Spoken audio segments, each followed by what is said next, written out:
Cassandra Joy. Welcome to my channel. I've had a lot on my mind lately and I think it's starting to show, but I have a plan to combat that. I'm going to talk to you while I do my makeup for the day. Let me put on this light just for a little extra. Oh, too much. Mistakes were made. Lower that brightness, please. Thank you. I need it at a dull roar this morning. Every time I put on tallow balm, I feel like my skin just sings with happiness. Always feels better. As for the plan for today, change our scenery a bit. There's a new coffee shop that I've taken you to for half a second in another vlog. I didn't get to stay very long because I bumped into some friends and the filming took a back seat and the visiting took a front seat. This time the goal is just to really hunker down, do some work, and film an aesthetic new coffee shop. I'm not gonna lie to you, I've been feeling kind of uninspired this winter. I think the winter blues are hitting. My creativity is taking a massive hit. So I asked you all on Instagram and on the community tab on YouTube what you wanted to see. You guys came back with some surprising ideas. A few of you wanted to see how I did devotionals and studied the Bible and dive into that section of my life, which I never thought people would be interested in. But for the first half of the day, I'm gonna be working and there's a lot to do. So I will probably just be head down, not filming much until my lunch break, and we're ready to go.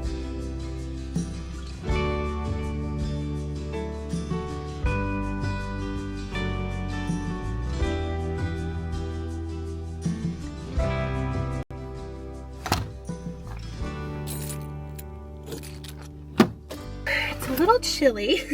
Not chilly enough to where I feel like I need a winter coat, but chilly in the sense that I'm looking forward to going to a warm, cozy coffee shop.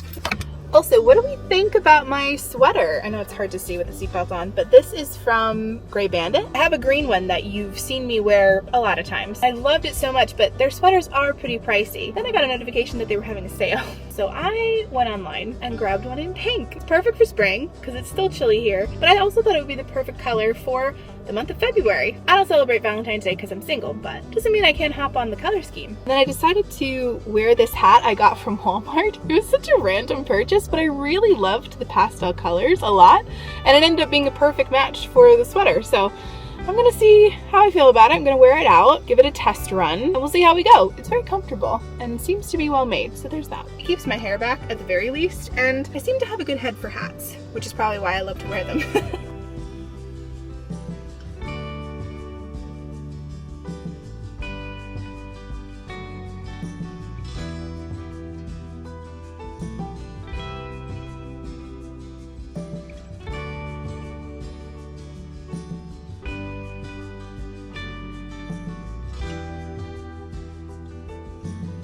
Well, while I'm stuck by a train, I figured I would chat to you a second about the music that I've been loving lately. There's an artist I recently heard of called Gracie Binion, B-I-N-I-O-N. She has an album, a couple of them, that are worship music, but they sound mainstream. The music doesn't sound worship music-y, but the words are really uplifting and faith-based. I'm always on the hunt for God-centered music that doesn't sound music-wise God-centered, like it belongs on a Christian radio station, if that makes sense. I feel like when you listen to certain Christian radio stations, though the music is good in its own right, it has a specific sound. You turn it on and you know what you're listening to. You know you're listening to faith-based music. With her stuff, it just sounds mainstream. I don't know. I really like it, so I thought I'd let you know that, in case you were on the hunt for that too.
Well, sorry I didn't get to talk to you at all. There was no time to talk. People were coming in and out. It was kind of loud in there because it's such a small space. So I really didn't have the chance to subtly talk to you, but I got my work done for the day, about to cross the street, waiting for the sign. I actually had a silly, embarrassing moment where the lady at the coffee shop was like, "Thanks for coming in," and I about said, "You too," which is not what I meant to say. Why do we do that? It's just a natural response that we're like, "Have a good day, you too." Well, that's not what she said, but that's what my brain thought. So then of course I laughed it off and she did too. That's the only way to do it. Honestly, you gotta laugh at yourself. It's better than crying, right? Finally, I can cross.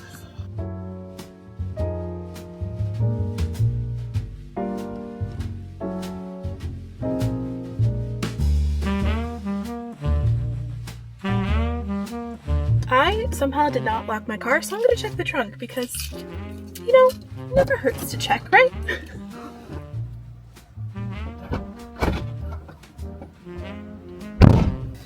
Okay, all good. No assassins in the car. Tell me I am not the only one who does that. I don't know how I didn't lock my car. I always lock my car. Anyway. Say a command. Oh, Constance, I wasn't talking to you. My GPS, her name is Constance, by the way, if anybody didn't know, because she's constantly talking. Well, I feel productive with what I got done at work today. I've had a few big projects that I've had to tackle last week and this, so that feels good to have that off my plate so I can hopefully relax a little bit the rest of the week and tackle other projects that were put on the back burner to make room for the current ones. It's a whole thing. Let me catch you up on what you missed out on while I was working in the coffee shop. I got a compliment on my sweater, which was really nice, and then a cute guy walked into the coffee shop. He was pretty nice to look at. And he walked with a lot of confidence, like shoulders back, spine straight, looking ahead. Just, I don't know, there was something about him that just oozed confidence, but it didn't feel like it was an arrogant kind. But what do I know? I don't know the man. But anyway, he smiled at me, which I'm sure meant absolutely nothing based on how he was dressed and carried himself, aka out of my league. And he wasn't the kind of person who I would normally think to be really attractive. He was bald for one thing, which is not something I go with. I love me some hair. I love hair. Anyway, I honestly think it was just his confidence. And you hear that a lot, right? You hear confidence makes up for a lot. And I would say I agree with that, unless it's dumb confidence. I've met people like that. Dumb confidence is very different. Dumb confidence is, you have no right to be confident and you're being confident in the wrong thing. I feel like there's an area here where you need to chat to someone. In this case, the confidence was a good thing. But then again, I always say, act confident and no one will question you. And even though that's in regards to vlogging, I do think that applies to everything in life, really. So here's to us being more confident in our day-to-day lives. Shoulders back, spine straight, looking ahead, feeling like we can take on the world.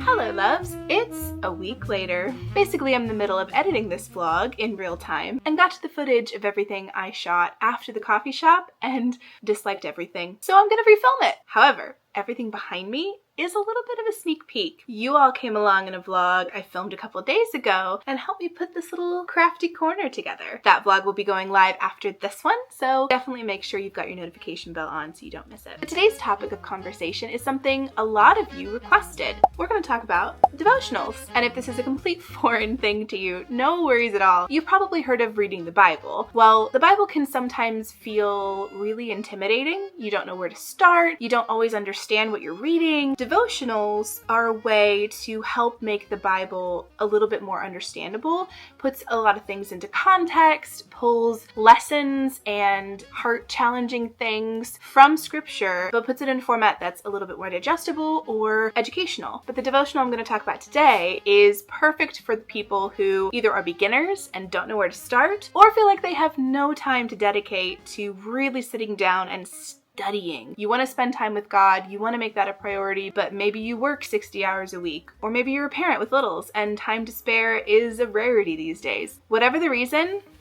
I've got you. This devotional is something I'm going through with my church. They decided to have a women's Bible study, and this is the devotional they chose. It's a 31-day devotional, but you can reread it as often as you want. But the subject is on contentment and seeing God's goodness. This is the point of the video where I'm going to get real honest with you. Contentment is something I really struggle with. I struggle with it in the normal way. I look at other people's lives, look at their highlight reels on social media, and think, wow, my life looks nothing like that. And boy, does that bum me out. I follow a lot of people who live in warmer climated areas, and they're already putting on swimsuits, getting into their swimming pools, and I'm surrounded by melted snow.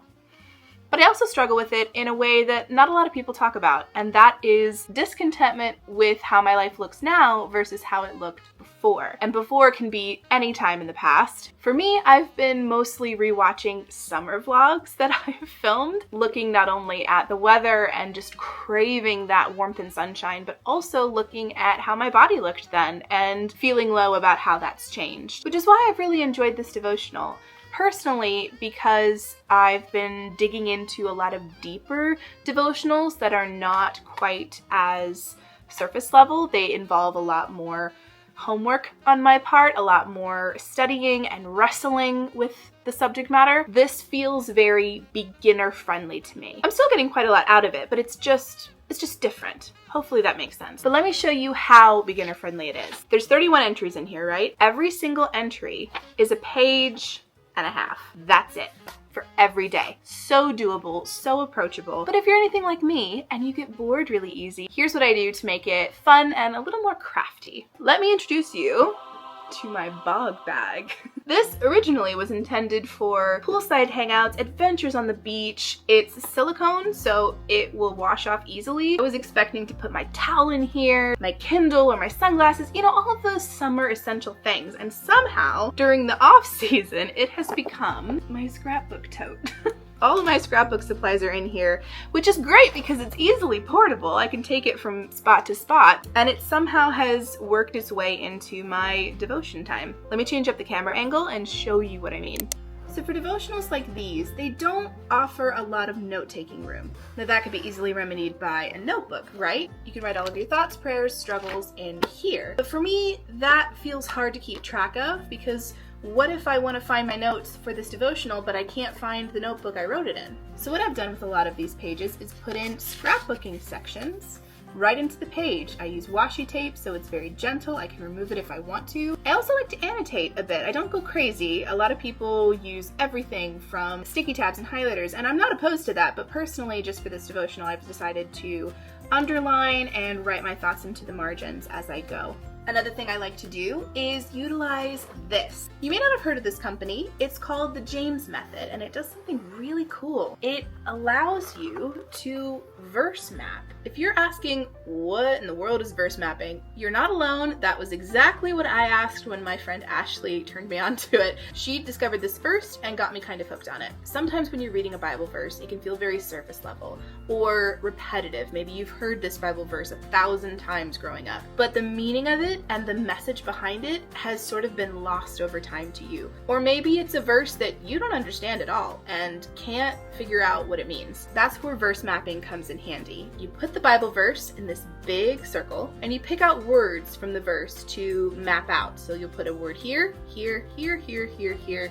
You don't have to use all of these circles, but they're there if you need them. You can also decorate this as much as you like. I love that it's black and white. I love that it's color free so that it allows for full creative inspiration. So here's a page I've already verse mapped to give you an idea.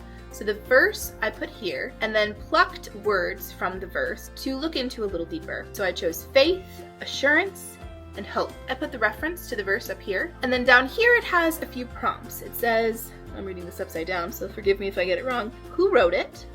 When? To whom? And why? You don't have to fill this out, but it's a great way to get context. And context for me is very important. I find that people take verses out of context a lot.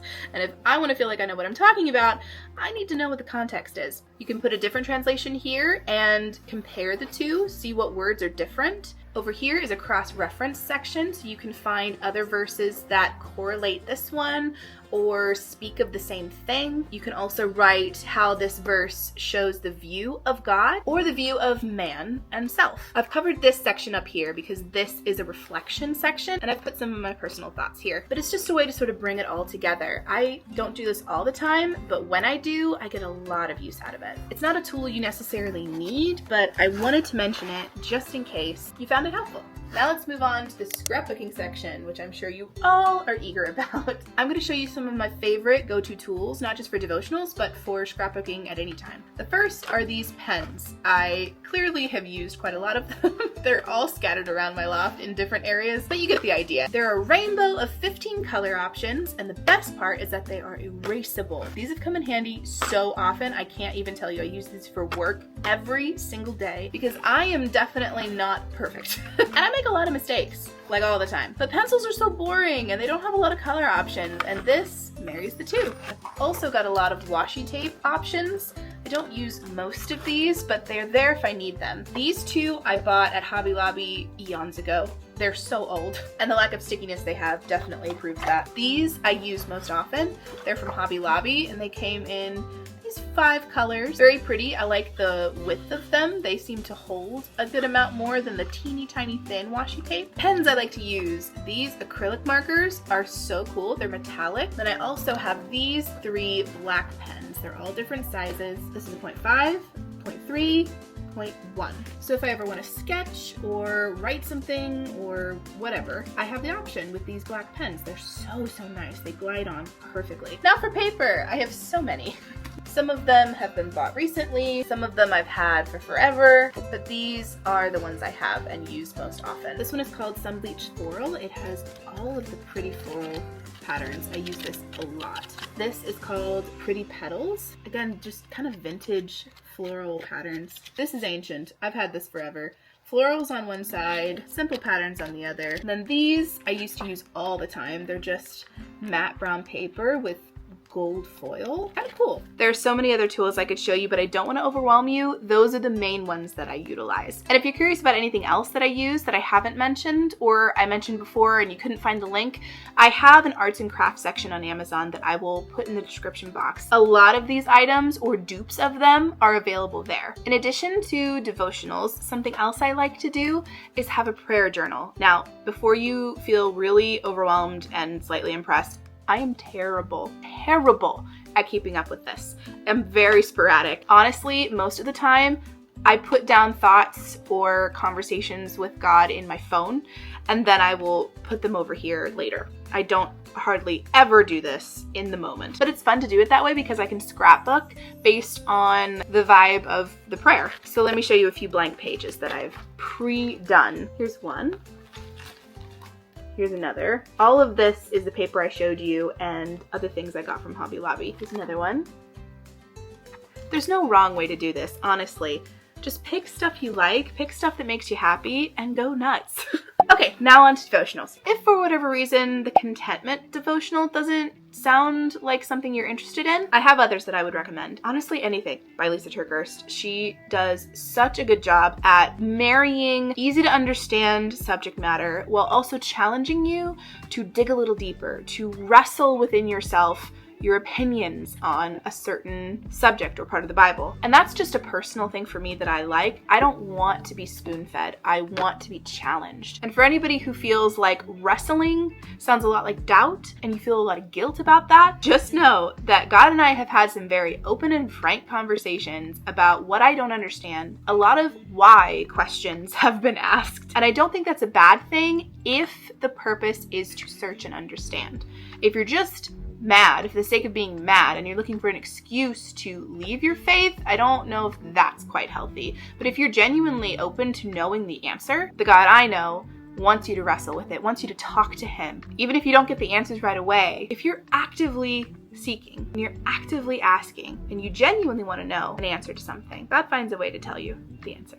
In my experience. The first one I'm going to suggest is this one. What Happens When Women Say Yes to God and Walk in Faith by Lisa TerKeurst. A lot of these are going to be Lisa's. Sorry. She just does such good devotionals. I haven't finished this one. I'm about this far in. I'm doing this with a friend and we're very inconsistent about it because life is busy. I've cried reading this multiple times. It really poked at some raw things for me, but in the best way. I'm not finished with it. I've gone about this far, but so far it's really good. Another Lisa TerKeurst book that I really loved that I did with my friend Ashley is called Finding I Am. There's some videos that go along with it where she expands on what you're reading at different intervals. Both Ashley and I really loved what we got out of that devotional. Another one I haven't started yet, but looks very promising is called Esther. Seeing Our Invisible God in an Uncertain World. This is by Lynn Cowell and Amy Carroll. I can't endorse this because I haven't read it yet, but I've been told from other people that it's very good. So take from that what you will. Another Lisa TerKeurst devotional that I really loved, and oh boy, did that poke at some raw things. Trustworthy. Overcoming our greatest struggles to trust God. That was tough. Again, so many tears. So many. That one really wrestled with the question, do I still trust God if I don't get what I want? And if I don't get what I want, is God still good? And that's a big question to wrestle with. I don't want to go too deep into all of that because I want this to be very approachable for anybody this is new for. But what I will say is that coming to that answer takes time. It takes a lot of raw honesty. I don't know if I'll put this in. We'll see. Editing me can decide. But just as one example, because I feel like I need to give you an example for you to understand. My journey with being single all my life has been a hard one. And I know some of you are like, why do you talk about being single all the time? Because it's genuinely one of my biggest struggles. Wanting that live-in best friend, wanting that beautiful marriage, the family unit, wanting someone I can depend on and lean on and be an anchor for in return. As much as I've made the most of my single life, it hasn't diminished my want and desire for a partner in life. I don't want to be single all my life. And that was the question I had to wrestle with. A hypothetical question of, if, for whatever reason, I never find my person, is God still good and worth trusting? And that was I'm not gonna cry. That was a big question for me to wrestle with. It didn't happen overnight. It happened over years. The only way I was gonna get any kind of answer over whether God was worth trusting and whether he, by character, is good, not just the typical automatic Christianese answer, but genuinely, is he good?